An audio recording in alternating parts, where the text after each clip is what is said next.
My name is Mara.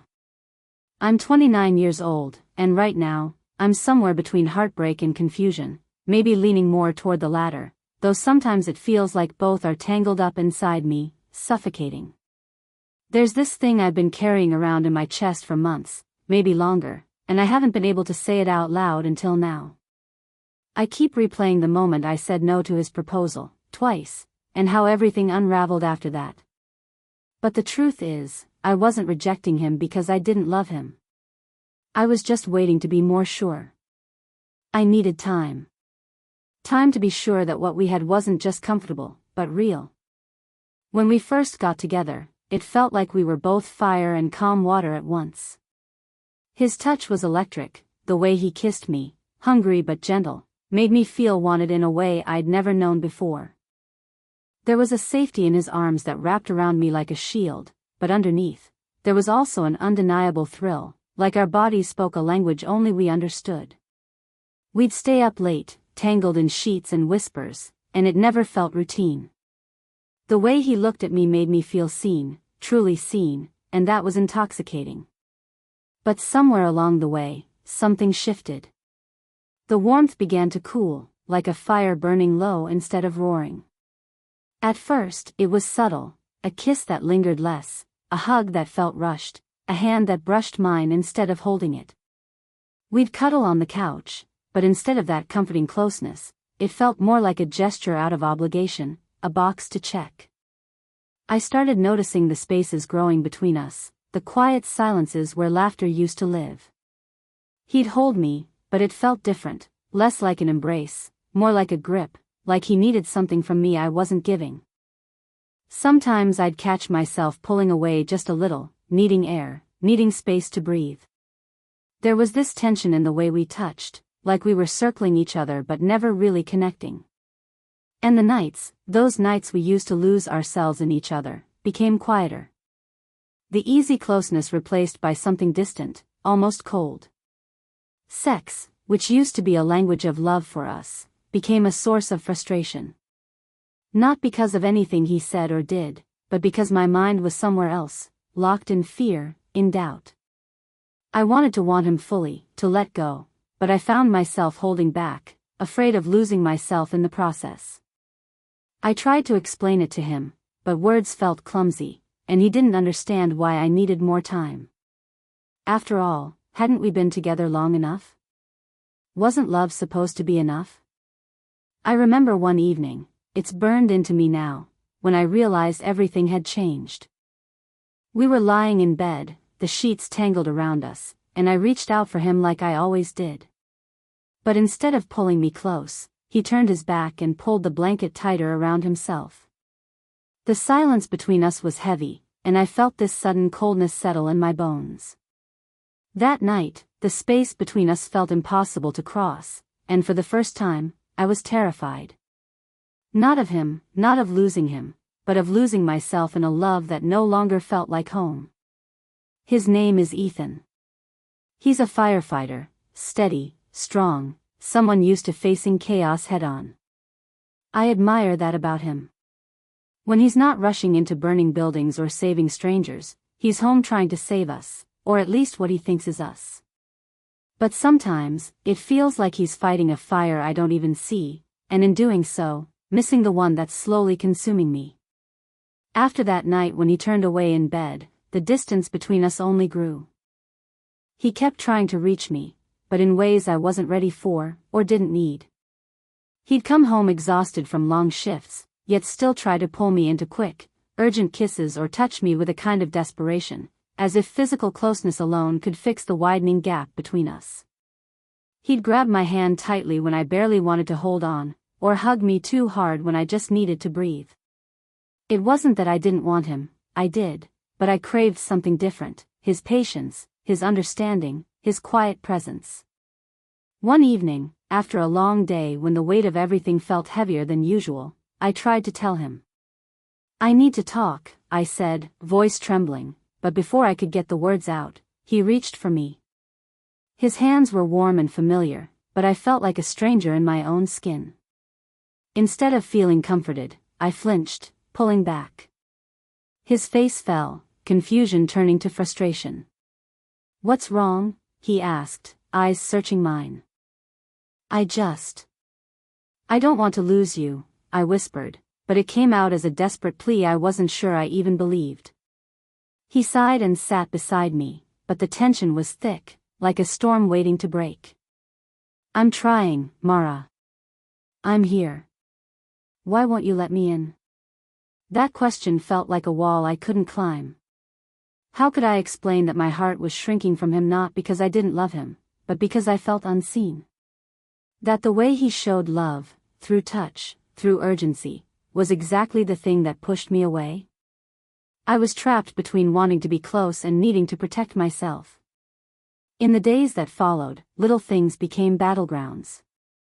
He'd cook dinner, hoping to create warmth between us, but I'd sit silent, unable to find the words or the appetite. He'd suggest movie nights or long walks, trying to recreate the magic we once had, but I'd nod along, feeling hollow.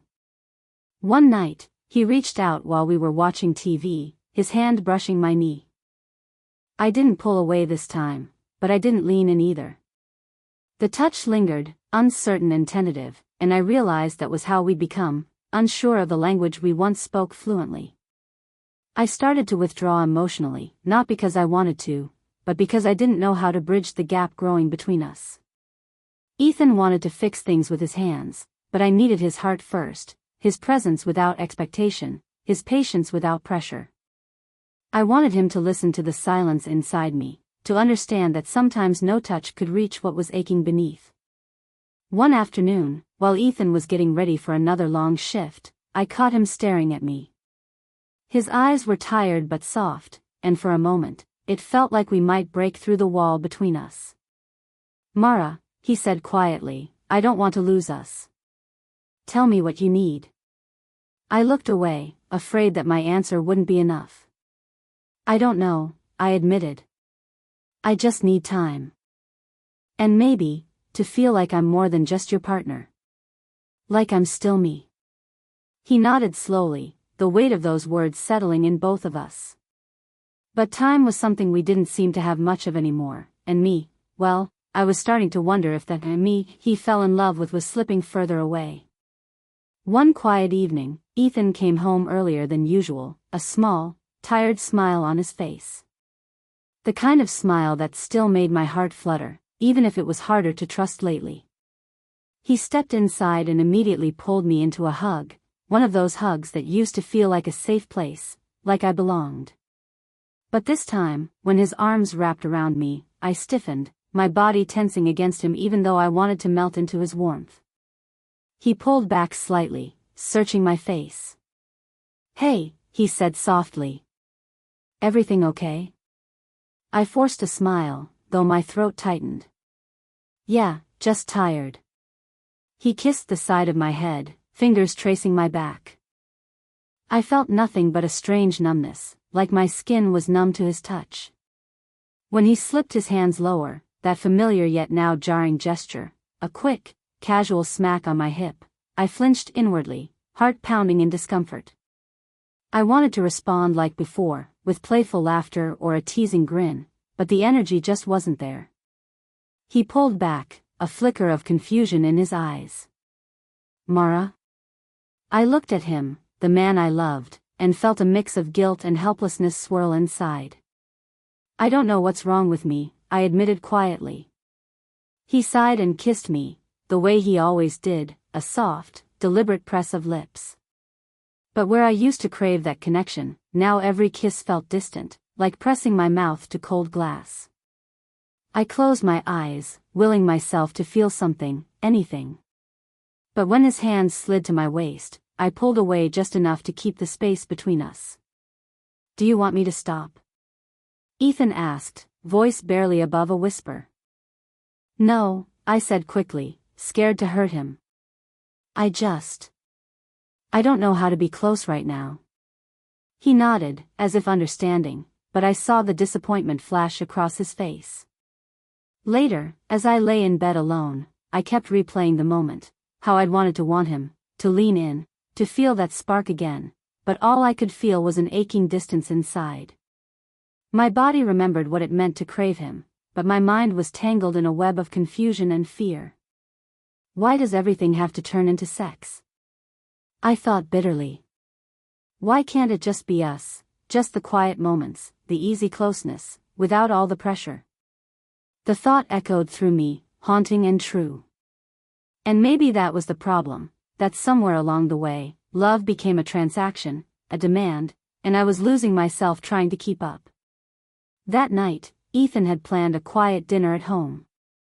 He'd cooked my favorite meal, something about how he said, "Let me remind you how much I love you," had made my chest ache with hope and fear all at once. The table was set with soft candles, and I wanted so badly to lean into the warmth he was offering. But inside me, the storm was already brewing. We sat across from each other, the soft clink of silverware breaking the silence. Ethan smiled, trying to make small talk, asking about my day, but I barely heard the words.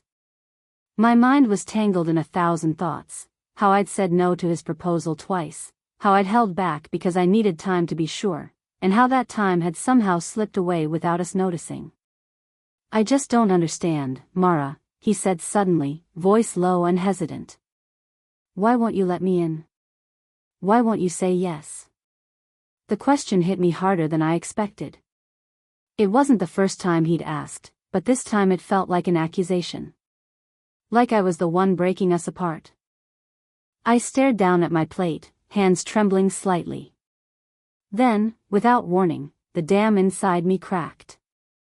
"I'm not saying no because I don't love you," I burst out, my voice sharper than I intended. I'm scared. Scared that if I say yes, I'll lose myself completely. That I'm saying no so I can hold on to what's left of me." Ethan's fork clattered onto his plate. His eyes widened in shock, confusion flashing across his face. What does that even mean? Tears sprang to my eyes before I could stop them. It means I don't feel like myself anymore. I don't feel like I'm enough for you. You want to fix this with your touch, with your proposal, but I need more than that. I need to feel safe, not just safe in your arms, but safe in my own skin. He stood up abruptly, pushing his chair back with a harsh scrape against the floor. "So what, Mara? You're just going to keep pulling away? How am I supposed to be patient when you won't even tell me what you want?"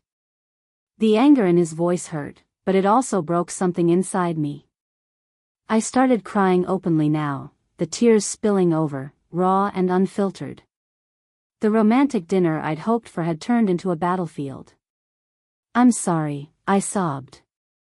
"I'm sorry I'm not the woman you thought I was. I'm sorry I'm so broken." Ethan's face softened for a moment, but then he shook his head and walked toward the door. "I don't know if I can do this anymore," he said quietly before leaving, the door closing behind him with a finality that echoed in the empty room. I sank into my chair, chest heaving, guilt washing over me like a tide. I hated that he left. I hated that I'd made him feel like he wasn't enough. But beneath that, there was a deeper ache, the ache of knowing that my no wasn't rejection, but a desperate attempt to hold on to myself before I vanished completely. I whispered into the silence, I was just waiting to be more sure. The words felt like a confession and a curse all at once. Days slipped into weeks, and the space between Ethan and me became a canyon I couldn't cross. The apartment, once alive with laughter and warmth, now felt cold, like a house after the fire had died down, its ashes still smoldering, but the heat long gone. I missed him in ways that surprised me. I missed the way his eyes would crinkle when he laughed, the roughness of his hands after a long day, the quiet moments when we'd sit together without speaking but still feel connected. But every time I thought about reaching out, the weight of everything held me back. Ethan had changed too. He was quieter, more withdrawn. Sometimes I'd catch him staring out the window, lost in thought, or sitting alone with a look of sadness that I wanted to fix but didn't know how. He wasn't angry or cruel, just tired and hurt, carrying his own pain from the cracks in our relationship. One night, I found him in the kitchen, staring blankly at the counter. "Hey," I said softly. He turned, surprise flickering in his eyes. "Hey," he replied, voice low. For a moment, we just stood there, two people caught in the same storm but drifting further apart. "I'm sorry," I finally said. "For everything. For pushing you away, for not being honest sooner." He shook his head slowly. "I should be the one saying that. I didn't realize how much you were struggling. I just thought you didn't want me anymore." "I do," I whispered. "I'm just scared. And I don't know how to fix this." He reached out tentatively, brushing a strand of hair from my face. The gesture was small, but it felt like a lifeline. "Maybe we can try.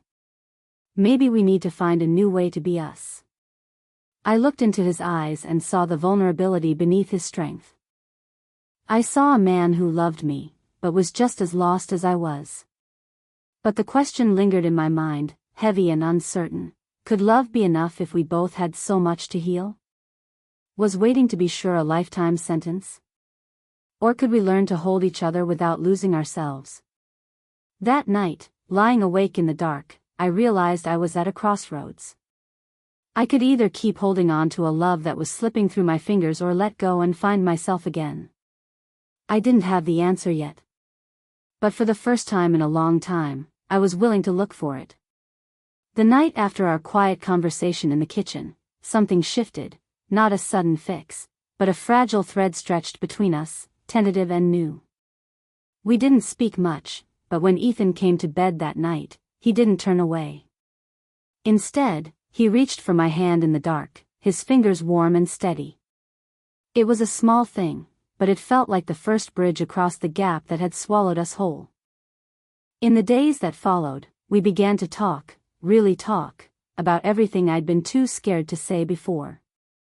About how I needed time to be sure, how my hesitation wasn't a rejection but a plea for patience. About how his way of showing love sometimes felt like pressure rather than comfort. Ethan listened, sometimes quietly, sometimes with that familiar fire in his eyes, but without judgment. We agreed on new boundaries, no rushing, no assuming. We'd let silence be okay, let space be part of love instead of a threat. I told him I needed emotional closeness first, that physical affection without feeling emotionally safe left me empty. He admitted he hadn't realized how much he'd been trying to fix us with his hands instead of his heart. But healing isn't a straight line. There were still moments of silence thicker than words, nights when I felt the old distance creep back, and times when Ethan's tired eyes betrayed the weight he carried alone. One evening, after a long shift, he fell asleep on the couch instead of the bed. I sat beside him, tracing the outline of his face in the dim light, and kissed his forehead softly. That quiet kiss was both a promise and a question, a hope that maybe, just maybe, we could find our way back without losing ourselves. Still, I couldn't shake the bittersweet truth. Some part of what we had was forever changed. The fire that once burned bright now flickered, sometimes steady, sometimes fragile. I didn't know if it would roar again or quietly burn out. But for the first time in a long time, I believed that love wasn't just about holding on tightly. It was about knowing when to let go, and when to hold space for the slow, uncertain dance of healing. If you're listening to me now, maybe you're carrying a weight you don't know how to set down, a love that's tangled with fear, with doubt, with silence. I want you to know you're not alone. I certainly wasn't. My name is Mara, I'm 29, and I was once so sure love meant a burning flame, fierce, undeniable, all-consuming. But I learned that love is sometimes quieter than that. It's more like a slow fire that needs tending, space, and patience. It's messy and complicated, and sometimes it asks us to hold things we never thought we could. I said no to Ethan's proposal twice. And yes, part of me was scared of losing myself, of drowning in a version of us that didn't fit who I was anymore. But I also learned that saying no wasn't rejection, it was survival. It was me trying to be honest, even when honesty scared me. In relationships, desire isn't just about the physical. It's about being seen, heard, and safe enough to reveal the parts of ourselves we hide. When that emotional intimacy fades, even the most familiar touch can feel foreign. Ethan was a firefighter, a hero to many, but to me, he was just a man trying to love imperfectly. Sometimes his love felt like a rescue, other times like a wildfire too fierce to hold. Neither of us was perfect, and that's the hardest truth. Love doesn't come with guarantees or scripts. It's a fragile, ongoing conversation between two people who might be just as lost as each other. I don't know what the future holds for us. Maybe we'll find our way back, maybe we won't. But I do know this, waiting to be more sure was never about hesitation, it was about needing time to find myself inside the chaos of love. And sometimes, that's the bravest thing you can do. So if you're holding back, if you're afraid to say no or scared to say yes, listen to that voice inside you. Because the most important relationship you'll ever have is the one you have with yourself. Love is not about losing who you are. It's about finding a way to be whole, even when it feels like everything's falling apart. And that, more than anything, is what I had to learn.